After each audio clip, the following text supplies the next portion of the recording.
listen, I'm so glad that you guys have all that information. I really mean that. I wasn't sure what we were sending earlier on. We are way out of our usual area. But again, this vehicle right now, it's just, we're not 100% sure that that was the same car from earlier on. And the only reason I say that was, even though we were just watching it drive through the desert, basically hitting tumbleweed and other things, it didn't look that damaged. And we clearly heard them say earlier on that it was involved in multiple accidents, hitting multiple vehicles on 10th Street West near Palmdale Boulevard. So we're not sure if they were the same vehicle, but we definitely know that this vehicle, armed, and that person that's riding with that driver right now, a female, appeared to be female, at least from the distance, definitely not there by force. You saw that person basically getting out and going with very willingly. So whatever the situation is right now, they are running from officers. Apparently they are armed, which makes us even more dangerous when it comes to an end. Westbound is our basic direction. We are on Rosamond right now. I know we have that map up. Every now and then there are other vehicles out here. We have seen some other cars. Again, though, you just got to wonder, that poor guy that was sitting in that truck probably wondering why these people are driving through the desert, just the wrong place at the wrong time, getting carjacked this afternoon. He got out pretty willingly. I'm sure if somebody has a gun to you in the middle of nowhere, you're going to give up your vehicle instead of your life, and then they just took off. There was some off-roading at one time. I don't know if we were live yet, but they were actually driving into the Willow Springs racetrack area, and then made basically a U-turn and then kept on going. Right now, maybe not as adventurous as before, but still clearly as dangerous as these two suspects, armed suspects involved in at least one carjacking, are fleeing from officers on a, pretty much like you said, Jeff, basically a straight road that takes us way out into the desert. Speeds 107 miles an hour. Rosemont Boulevard is the street. Kern County is where we are. Officers from the California Highway Patrol, when this comes to an end, there's only two of them right there. And I know Jeff is very keen to law enforcement techniques, and they only have two officers right there. So when this comes to an end, it's going to be very dangerous for those officers. Again, an armed suspect being pursued this afternoon in the desert. Hopefully they'll be joined by somebody in Kern County that can supplement those two. Helicopter right now, just trying to get an idea where this road is going to take us. We are going up into the windmills up here in this area.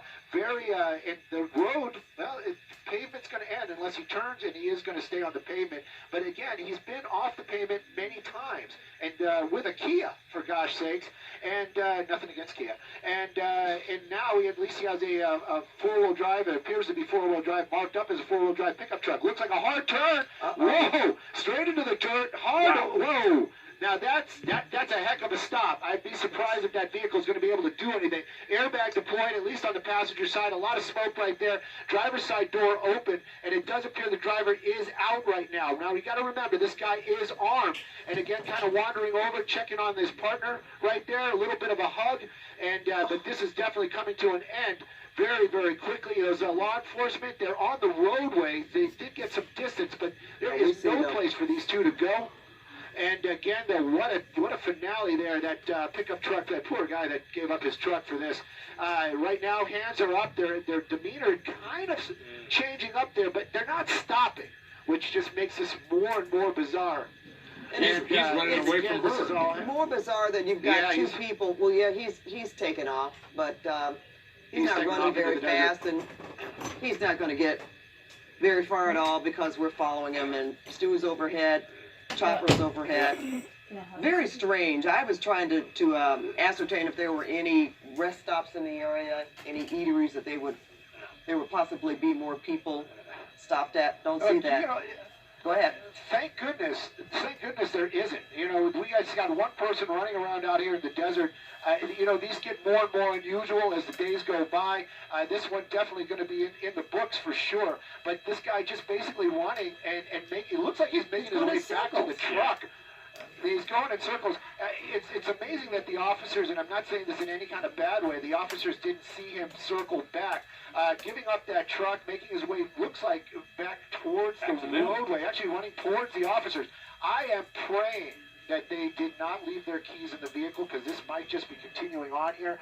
But these are the California Highway Patrol smart cookies in general, and seeing what's going to happen here. Oh, no. This did not happen. No. Suspect has now commandeered a CHP He's car. in a... Those CHP officers must have tried to render aid to the woman who was on her hands and knees, both leaving their car. And there's another officer that's just clueless. He doesn't even know. He doesn't know. Oh, this is... Wait a minute. Was that white vehicle a law That was a enforcement CHP vehicle. Definitely CHP. It was another CHP for backup. He probably did not see the suspect getting in the vehicle. The only thing I can hope right now is that I know my pilot, Captain Killian, is going to be making some calls to some other aircraft that are not in the area, but maybe they can relay this, and hopefully there's at least some law enforcement watching right now that can get a hold of whatever division. I'm not sure if this is Newhall way out here, but whoever this California Highway Patrol division is, get some information to them to get them to know that their vehicle has been commandeered. Hard on the brakes, don't know why, because it's a turnaround. He's got to go back to where he came from. This is going to be. This is going to be something. I've got to be very careful with my camera work, because I'd like to keep my job.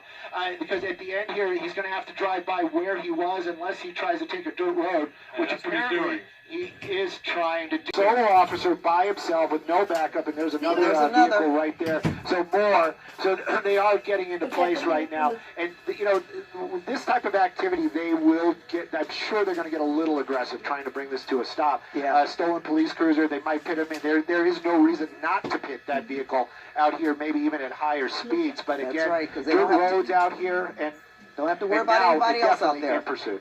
They don't have to worry about any other vehicles on the road. And, you know, if you wanted to take this even further, there's a chopper. The only concern, obviously, is, Stu, is that if he does have a handgun, when you do the pit, you spin that guy 180 degrees, and he faces directly at you. And they tend to not want to pit if they believe he's armed. But hopefully that's not the case. Yeah, hopefully that's not the case. And I just see some fencing right there, and I just don't want anybody else to get involved. Looks like he's making a turn, but he's staying away from that residence. Continuing on, again, the speed's really not that fast. Dirt roads out here, it's probably very bumpy, even though it looks like it's not. More officers joining the chase right now. Yeah, they're going to pin him in. They're going to pin this guy in and bring this thing to an end. Either that or he's going to get stuck. Looks like that road right there, at least kind of maintained. Looks like it's been plowed recently. So made his way back onto that road right there. That's going to be Aqueduct. And now still working his way out here on these dirt roads. But the officers, they're starting to close in. Another one actually getting out of his way. Yeah. So there might be some more information. There might be some more information here than we are all privy to. To light that up. Well, they'll light him up. Yeah. Yeah, the sheriff's unit's out there now. And even if he doesn't get out the vehicle, then he's just going to be driving around in circles in the desert, and they're certainly going to have light on him. Well, I got to tell you, I was blessed to be inside one of those newer vehicles, and there's a lot of tech inside that car. I got to tell you that. There's actually voice commands and a bunch of stuff, and I really kind of wonder if they actually wish if they did, they probably would have used it already, a way to disable that vehicle. Where it is, I'm sure they know. That they definitely know. Another officer at this intersection. Maybe they put out some spike strips. Maybe. Yeah, he's a little late tossing them out there. So he's just going to drive off into the dirt. Back to that four-wheel and stuff. And every time he does that, I'm thinking that this is where he's going to get that thing stuck. But he's been lucky every time. A little bit of a dip right there, and that's it. That's it right there. And there you go, officers. Look at that.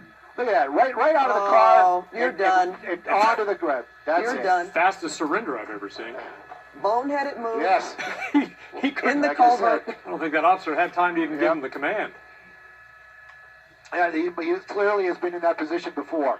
So out of the car, on the ground, spread eagle, one officer. I'm sure they're going to have to wait at least for another officer to make their way over there. There they are. And, of course, this is an armed suspect, so they're going to be very careful about taking him into custody. But, you know, it might not have been that spectacular ending that some people at home, and God bless them all for wanting to see it, but definitely the ending we wanted to see.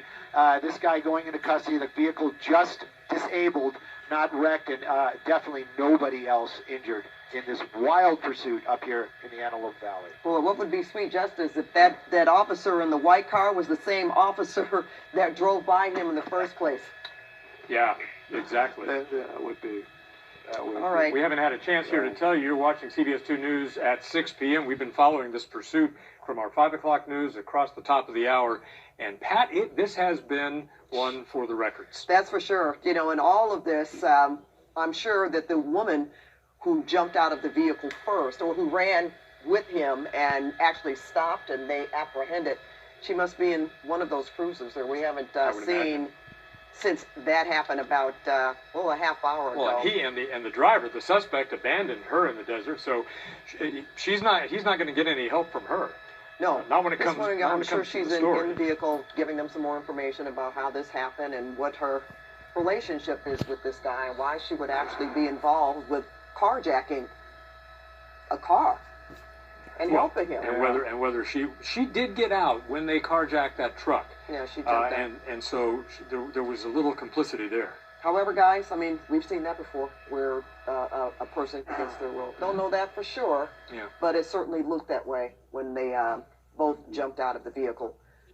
But, all right, Stu Mandel, that's another one. And as you said, for the record books, it looks like this guy he's cuffed. They're getting him off the ground. Yeah, he's in custody. Everything is code 4, as they say, and it is out in the middle of nowhere, so they'll have they're going to have to bring a tow truck in, likely, to get that CHP unit out of the culvert.